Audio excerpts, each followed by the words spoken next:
Hastalıklarda kurtulmak istiyorsanız bu videoyu mutlaka izlemelisiniz.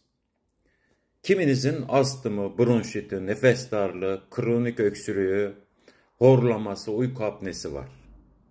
Ve yıllardır bu hastalıklarla mücadele ediyorsunuz. Yıllardır doktor hastane dolaşıyorsunuz. Torba torba ilaç kullanıyorsunuz.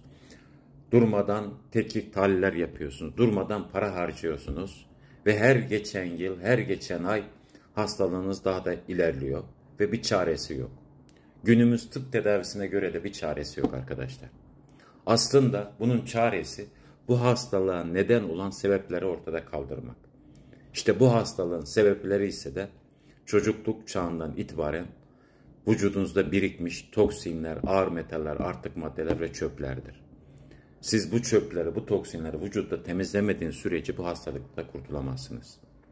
İşte bu çöpleri, bu toksinleri temizlemenin yolu da su diyet tedavisidir.